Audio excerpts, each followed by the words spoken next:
69 years on this earth, and nobody had ever made me feel small the way my own son did on a Friday night in Manhattan. Not my first boss, who told me I'd never amount to anything. Not the bank that rejected my first loan application 3 times. Not even my ex-wife Sandra, who left me for her spin instructor and had the audacity to keep the dog. Not the cardiologist who told me at 52 that my heart needed to slow down. Not the business partner who stole my client list in 1987 and shook my hand at the door on his way out. Nobody. Not once. Not in 69 years. Until Jordan.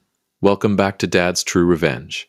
Grab your snacks, get comfortable, and remember, the people in these stories had every chance to behave themselves. They just chose wrong. Drop a comment and be sure to subscribe. You're going to love it here. The gala was his idea, naturally. Jordan Price, my son, my blood, my greatest achievement and my most confusing disappointment, had organized a charity fundraiser at the Meridian, one of those impossibly elegant venues on Park Avenue where the chandeliers cost more than most people's cars, and the waitstaff look at you like they graduated from a better university than you did. $600 a plate, 200 guests, black tie, the whole thing. He'd called me 3 weeks earlier, voice dripping with the particular brand of enthusiasm he reserved for things that benefited him directly. Dad, you have to come. It's going to be incredible. I need my family there. I should have known then. Jordan didn't need people. Jordan needed audiences. But he was my son. So I pressed my good suit, the navy one Sandra always said made me look distinguished, shined my shoes, took the subway from my apartment in Queens because I still refused to pay Manhattan parking prices on principle, and walked into the Meridian at 7:15 on a Friday evening, feeling, if not exactly proud, at least present. The room was stunning, I'll give Jordan that. Crystal everywhere. Soft gold lighting, a string quartet in the corner playing something that probably had a French name. 200 of New York's most self-congratulatory citizens, sipping champagne and telling each other how generous they were for showing up. I found my seat, table 14, which I later realized was the farthest table from the stage, and introduced myself to the people around me. A couple from Westchester, a real estate developer from Brooklyn, a woman named Patricia who kept checking her phone and sighing loudly. Normal people. My kind of people. Jordan found me during cocktail hour, shook my hand like I was a colleague, and said, "Dad, you look great. Glad you could make it," before someone more important appeared over my shoulder and pulled him away mid-sentence. I raised this man, I thought. I packed his lunches. I drove him to school in the rain. I co-signed his first apartment lease. I sat in hospital waiting rooms alone at 2 a.m. when he was 7 years old, and running a fever that scared me more than anything I've experienced before or since. And he shook my hand. I had a glass of wine, then another. Ate the bread because at 69 I've earned the right to eat the bread without apology. Listened to 3 speakers talk about youth entrepreneurship programs in underserved communities, which was genuinely moving and made me briefly forget that I was sitting at table 14 like an afterthought in my own son's story. Then Jordan took the stage. He looked incredible up there, I won't lie. Tall, sharp in his tuxedo, the kind of easy confidence that fills a room without asking permission. He got that from me, actually, though I suspected he'd stopped believing that a long time ago. The crowd loved him immediately. He told 2 jokes, both landed. He spoke about the foundation with real passion, and I felt something loosen in my chest. Maybe I was wrong. Maybe this is the Jordan I raised. Maybe. And now, Jordan said, grinning at the crowd like he was about to reveal something delightful, we're going to do something a little different tonight. The room leaned in. How many of you have a dad? Laughter, hands raised. How many of you have a boring dad? More laughter, more hands. I smiled politely at no one in particular. Well, Jordan said, loosening slightly, warming to the performance the way he always did when a crowd gave him an inch. I brought mine tonight. He pointed directly at me. 200 heads swiveled toward table 14 like a single organism. Stand up, Dad. Oh no, I stood. Because what else do you do when 200 people are looking at you, and your son is holding a microphone and grinning like he invented comedy? Ladies and gentlemen, I present to you Eugene Price, retired, Queens, New York. Loves the History Channel, goes to bed at 9:30, and once described a trip to Home Depot as, and I quote, a pretty exciting Saturday. The room erupted. Real laughter. Warm laughter, the kind that thinks it's harmless because it doesn't know any better. I stood there and smiled because 69 years had taught me that sometimes smiling is the only dignified option available to you. I smiled the way you smile when something costs you more than you're willing to show. So here's what we're going to do, Jordan continued, eyes bright with the performance of it all. We are going to auction off an evening with my boring dad. Dinner for two, on the foundation. Who wants my boring dad? We'll start the bidding at $1, because honestly, he paused for the joke, timing it perfectly. That felt generous. The room lost it completely. Someone at table 3 shouted, $1, and the crowd cheered. Jordan pointed at them like a game show host who had never been happier in his life. $1. Do I hear two? Silence. More laughter. I was still standing, still smiling. Somewhere in my chest, something very old and very quiet was making a decision. Going once, Jordan said theatrically. And then it happened. From the back of the room, Table 1, the table I had noticed earlier, the table closest to the exit, where a silver-haired man in a dark suit had been sitting with the stillness of someone who had absolutely nothing to prove. A voice cut clean through the laughter like a blade through paper. $1 million. The room didn't just go quiet. It stopped. 200 people, mid-laugh, mid-breath, mid-sip, stopped. The string quartet, who had been warming up in the corner for the post-dinner set, stopped. I'm fairly certain the chandelier above table 7 stopped swinging. Jordan's grin didn't disappear immediately. It took about 3 seconds, which felt, in that silence, like considerably longer. His mouth stayed in the shape of a smile while the rest of his face tried to catch up with what his ears had just heard. I'm sorry, Jordan said into the microphone, his voice doing something I had never heard it do before. Cracking, slightly. Did someone say, $1 million? The man said again, same volume, same tone, unhurried, final. The voice of a man who was not accustomed to repeating himself, and was doing so only as a courtesy. He was already standing. Silver-haired, dark suit, no tie. Late 60s, maybe early 70s. The kind of man who takes up exactly the amount of space he occupies and not 1 inch more, which paradoxically makes every eye in the room find him immediately. I didn't know who he was yet. I want to be clear about that. I, Eugene Price, 69 years old, standing at table 14 in a navy suit with my dignity hanging by a thread, had absolutely no idea who this man was, or why he had just offered $1 million for dinner with me. But I looked at him, and he looked at me, and something passed between us that I couldn't name then, and still find difficult to describe now. A kind of recognition between two men who have spent their lives being underestimated, and have learned to be very, very patient about it. Jordan recovered. Barely. We have $1 million, he said into the microphone. His voice had lost the game show host quality entirely. Sold. To the gentleman at table 1. I sat down.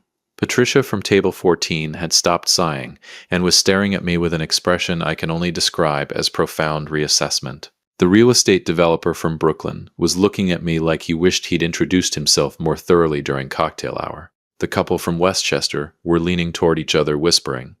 I picked up my wine, took a slow sip. 69 years, I thought. Not once. But now I was curious. I was very, very curious. The evening continued in a different atmosphere entirely. The energy in the room had shifted. The comfortable, self-congratulatory warmth replaced by something more electric, more uncertain. People kept glancing between me and table 1. Jordan delivered the rest of his program with slightly less swagger than he'd started with, which I noted and said nothing about. After the formal program ended, as guests began moving toward the bar and each other, the silver-haired man made his way across the room toward table 14. People parted for him without quite realizing they were doing it. That's a particular kind of presence, the kind you can't manufacture, and can't buy, and can't learn from a book. He stopped at my table, looked down at me. Eugene Price, he said, not a question. That's right, I said. He extended his hand. Maurice Parker. I shook it.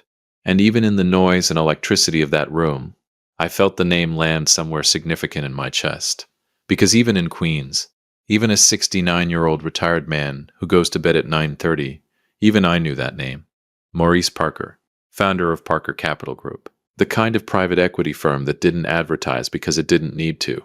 Forbes covers, declined interviews, the kind of wealth so settled it had stopped being interesting to the people who had it. That Maurice Parker, I believe we have a dinner to schedule, he said. Apparently we do, I said. He almost smiled.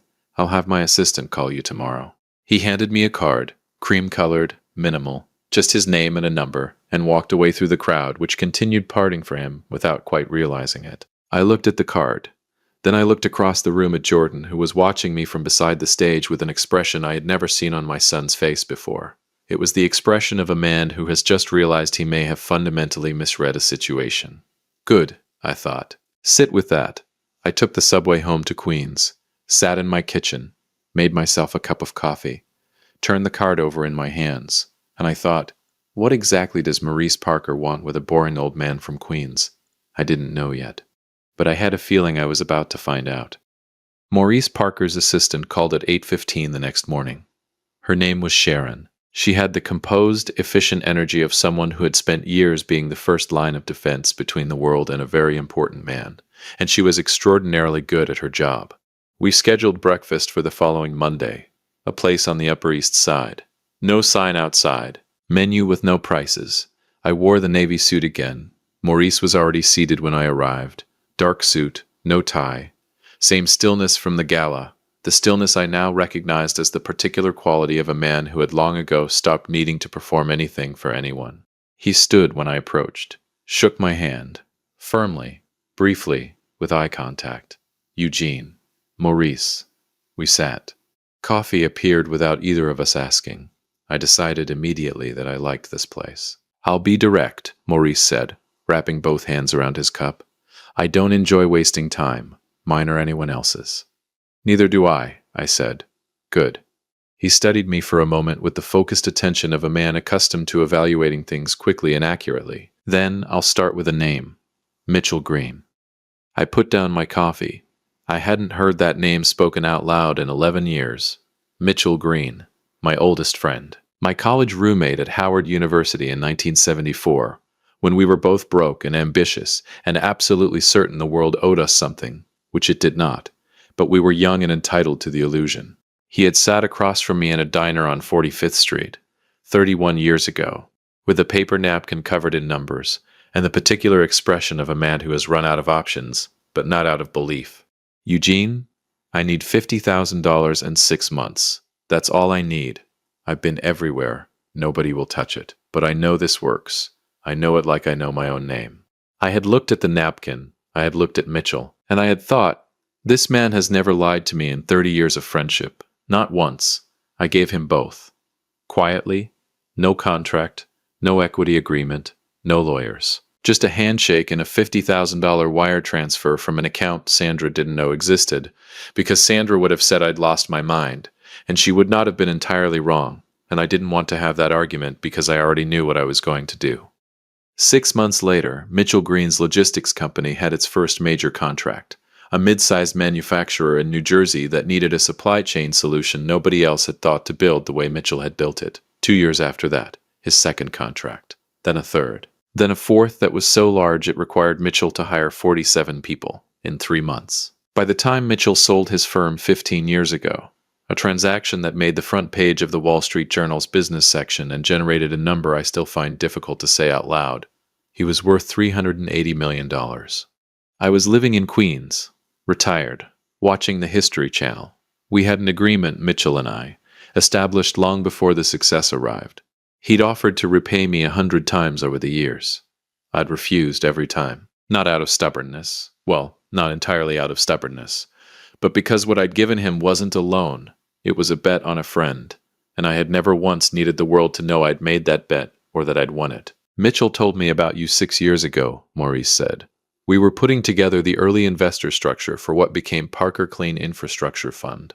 Mitchell was our second major investor. He made it a condition, not a request, a condition, that before we finalized anything, we locate a man named Eugene Price in Queens, New York, and make him an offer.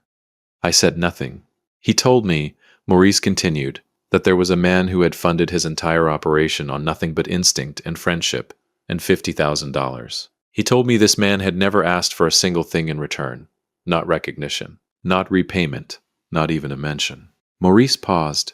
He told me you were the most quietly powerful man he'd ever met. Mitchell always did talk too much, I said.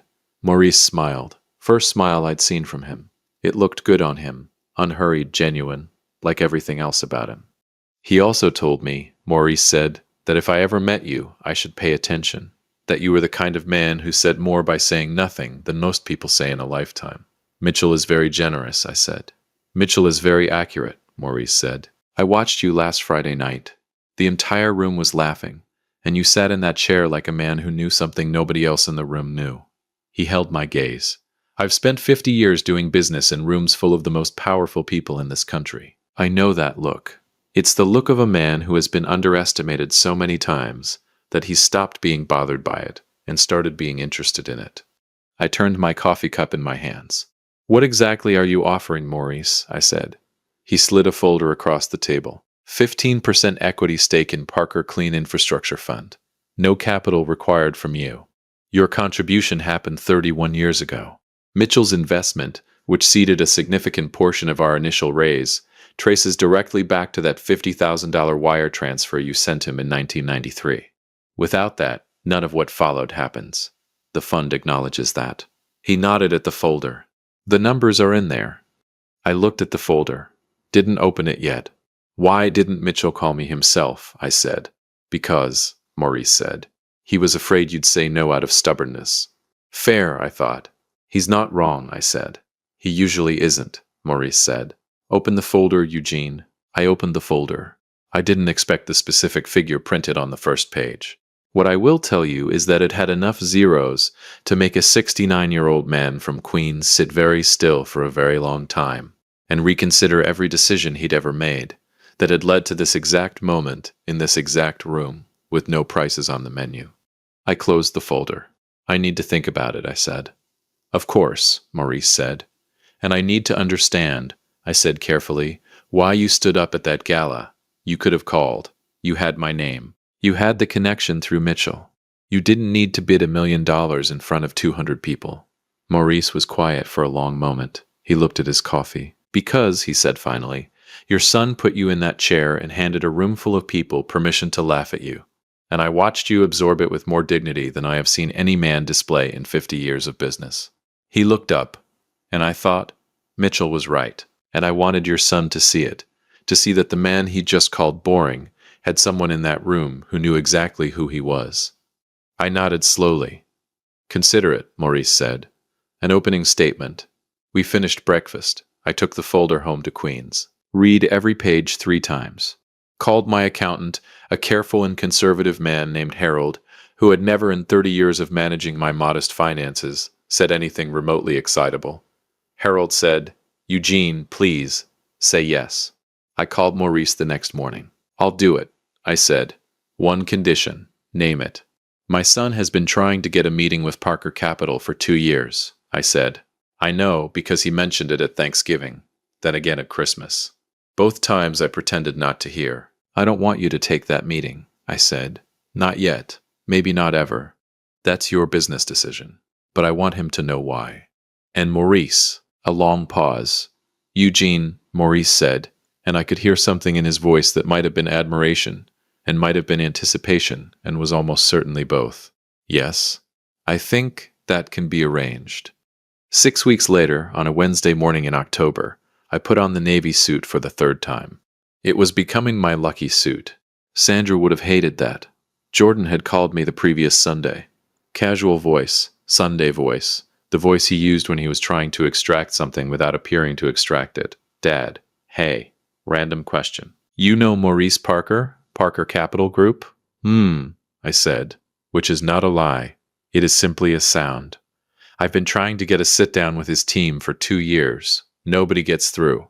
Literally nobody. But I heard through a contact that he's been active lately, taking meetings, and I just thought... Jordan paused. You don't know anyone who might know him, do you? Like from your old network or whatever. Can't think of anyone, I said pleasantly. Right. Yeah. Long shot. A beat. Hey, you should come to dinner soon. I feel like I haven't properly seen you since. He stopped himself. He knew since when. Just soon, okay? Not anger. Anger had long dissolved. Somewhere between the Upper East Side and Harold saying words he'd never said before. Not satisfaction. Not yet. What I felt was patience. The specific, deliberate, finely aged patience of a man who has been quiet for 6 decades and has finally, carefully, decided to speak. Maurice had designed the meeting with the precision of a man who understood that the architecture of a moment matters as much as the moment itself. Jordan had been corresponding with a junior associate at Parker Capital for 3 weeks. A carefully managed exchange that gave Jordan just enough hope to show up prepared, just enough uncertainty to make him nervous, and just enough prestige to make him bring 2 of his board members. He apparently spent the morning of the meeting telling his assistant, Renee, that this was the most important meeting of his career. Renee, who I had met once at Christmas, and who had given me her card and said with complete sincerity, "Mr. Price, your son mentions you more than he realizes," had texted me that morning. "He's nervous," she wrote. "He picked his outfit last night." I arrived at Parker Capital's offices on 6th Avenue at 9:15, 43rd floor, the kind of view that makes you feel the city was arranged specifically for your benefit. Sharon, Maurice's assistant, met me at the elevator. "Mr. Price." She was composed, efficient, excellent. "Mr. Parker will bring you in at the right moment. There's coffee in the side room." "Thank you, Sharon." She paused at the door of the side room. "Mr. Price, Mr. Parker told me what this meeting is about." She allowed herself the smallest, most controlled smile I have ever seen on a professional's face. "I've worked for him for 11 years. I have never seen him enjoy preparing for something this much." She left. I sat in the side room with my coffee and listened. Jordan arrived at 9:30. I heard him in the corridor, bright, performance ready, the particular voice he deployed when he needed something from someone important, warmer than his regular voice, slightly faster. The voice of a man who has rehearsed. "This space is extraordinary, really. We've admired everything Parker Capital has built. The infrastructure fund especially, the vision behind that, is just remarkable." I raised this man, I thought. I built this moment. Maybe those 2 things are not unrelated. The meeting began. Maurice's voice through the wall, measured, unhurried, genuinely curious about Jordan's foundation, its structure, its goals, its funding model. Jordan answered well. "I want to be honest about that. My son is genuinely talented." He spoke with intelligence and clarity and real passion about the work his foundation was doing in underserved communities. And I felt the familiar, complicated pride that has followed me through 35 years of fatherhood. The pride that sits right next to the grief of being misunderstood by the person you're proudest of. 22 minutes into the meeting, Maurice said, "Before we go further, there's someone I'd like to bring in. He's been involved in our fund from the beginning, and I think his perspective would be valuable here." A pause. "Of course," Jordan said. I heard the pause in his voice, the slight recalibration. "Who else is coming?" Sharon opened the side room door, nodded at me. I stood, straightened my jacket, picked up my briefcase, the old leather one Sandra always hated, the one I've carried for 22 years because it's been everywhere with me and I see no reason to change. I walked into the conference room. What happened to Jordan Price's face in the 4 seconds that followed is something I will carry with me for the rest of my life, and I intend to live considerably longer just to keep carrying it. First, recognition. That's my father. Then, confusion. Why is my father here? Then, the beginning of recalibration, the mental arithmetic starting, the adding up of things that hadn't seemed connected before. Maurice Parker knows my father. And then, the 4th expression, the one underneath all the others, the one that a performer tries to suppress and cannot quite manage, the dawning, stomach-dropping, foundation-shifting understanding that something has been happening that he did not know about, that the ground he was standing on was not the ground he thought it was. "Dad," Jordan said. His voice came out at about half the volume he intended. "Jordan," I said, the way I'd said it every Sunday for 35 years, pleasantly. Without drama, I sat down across from my son. Maurice sat at the head of the table, and then the door opened one more time, and Mitchell Green walked in, my oldest friend, my college roommate. The man I hadn't seen in 11 years, who had flown in from Chicago the previous evening, and who had hugged me in the corridor for a long, wordless moment that said everything that needed to be said between 2 old friends who had watched each other become who they were going to be. Mitchell sat to Maurice's right and looked at Jordan with the calm, assessing gaze of a man worth $380 million, who remembered being worth nothing. Jordan looked at Mitchell. I watched him recognize the name. I watched him understand that the man who had built one of the most successful logistics companies in American history in the last 30 years was sitting across from him. I watched him begin, slowly, painfully, like a man reading a map upside down and then turning it right side up, to understand the shape of what he was looking at. Jordan, Maurice said, folding his hands on the table with the quiet authority of a man who had run 10,000 meetings and knew exactly how this one was going to go. I want to be transparent with you, because I believe transparency is important, and because I think you deserve to understand the full picture of what this meeting is. Jordan nodded. The performance had left his face entirely. What remained was just my son, 35 years old, suddenly looking younger. Your father and I are partners, Maurice said. 15% equity stake in Parker Clean Infrastructure Fund. That partnership was finalized 6 weeks ago. He let that sit. It was established because of a decision your father made 31 years ago, a decision that I won't detail unless he chooses to. That is foundational to everything this fund is built on. That is not a word I use loosely or generously. It is the accurate word. Silence. Jordan turned to me. Dad, let him finish, I said gently, but firmly enough. I also want you to know, Maurice continued, that your foundation's work is genuine and your proposal is strong. Your team has done serious work, and under different circumstances, this would be a different conversation. A pause. The specific pause of a man who has chosen his next words with great care. But I've been aware of your outreach to Parker Capital for 2 years, and I made a decision not to take that meeting. I want you to understand why, because I think you've earned that explanation. Jordan was completely still. His 2 board members, whom I had met approximately 90 seconds ago, were sitting with the particular frozen quality of people who have realized they are witnessing something private and have no exit. The night I met your father, Maurice said, I watched a 69-year-old man be placed in a chair on a stage in a room full of people he'd never met by his own son and made into a punchline. And I watched him absorb every second of it, with more dignity and more grace than I have witnessed any person display in 50 years of business. Maurice's voice didn't rise. It never needed to. I don't do business with people who can't recognize the value of what's in front of them, and I don't make exceptions to that.